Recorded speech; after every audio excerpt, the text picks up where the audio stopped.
பேச்சில் நகைச்சுவை உணர்வு அப்படி இழையோடும்படியாக பேசுவது அது ரொம்ப நல்லது.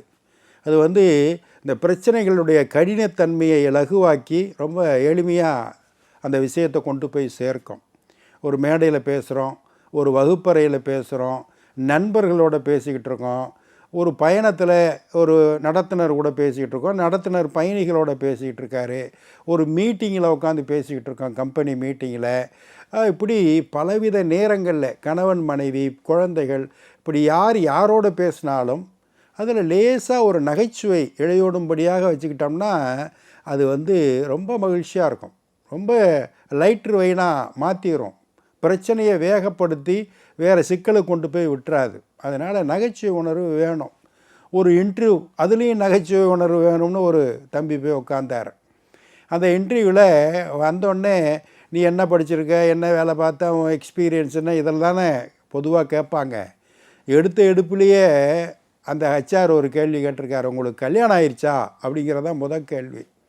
ரொம்ப அதிர்ச்சி ஆகிட்டான். என்னடா இது, கல்யாணம் ஆனால் தான் வேலை கொடுப்பாங்களா, கஷ்டப்படுறானேன்னு வேலை கொடுப்பாங்களா, நம்ம என்ன சொல்கிறது, நமக்கு கல்யாணம் ஆகலையே. யோசிச்சுட்டு டக்குன்னு சொன்னான், சார் எனக்கு கல்யாணம் ஆகலை, இருந்தாலும் கல்யாணமான புருஷங்கிட்ட ஒரு மனைவி சொன்ன உடனே அந்த புருஷங்காரன் எந்த சொல்லும் எதிர்த்து பேசாமல் மனைவி சொன்ன வேலையை உடனடியாக போய் முடிச்சுட்டு நேரடியாக நீ சொன்ன வேலையை முடிச்சிட்டுமா அப்படின்னு ரிப்போர்ட் பண்ணுவார் பாருங்க.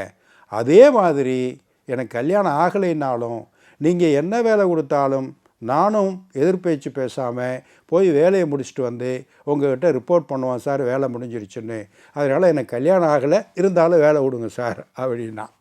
உடனே அந்த ஹெச்ஆர் சிரிச்சிட்டார். பரவாயில்ல, முன்ஜாக்கிரதையோடு எப்படியெல்லாம் இருக்கான் பாருங்க அப்படின்னு. இன்டர்வியூவில் இப்படியெல்லாம் இருக்கணும், லைட்ரு வேணால் மாற்றணும் அந்த இன்டர்வியூவை. ஒரு கம்பெனி, அது பப்ளிசிட்டி தொடர்பான கம்பெனி. பப்ளிசிட்டின்னா விளம்பரம் எப்படி கொடுக்கறது, அதுக்கு ஒருத்தரை தேர்ந்தெடுக்கணும், ஸ்கிரிப்ட் ரைட்டரு, கண்டென்ட் ரைட்டரு. அதுக்காக செலக்ட் பண்ணுறதுக்கு அந்த இன்டர்வியூ நடக்குது.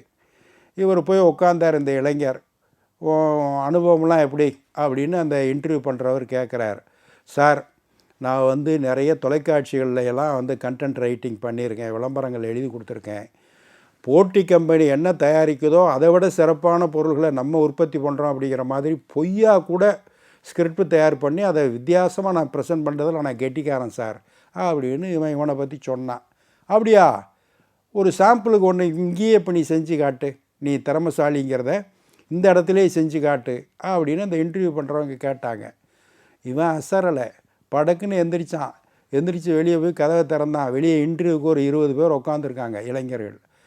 வெறும் தலையை மட்டும் வெளியே நீட்டி கதவை திறந்து, ஹாய் கைஸ், தேங்க்யூ, நீங்கள் தேடி வந்த வேலைக்கு இங்கே ஆள் செலக்ட் ஆகிருச்சு, நீங்கள்லாம் போகலாம் அப்படின்னு ஒரு சத்தம் போட்டுட்டு கதவை மூடிக்கிட்டான்ல.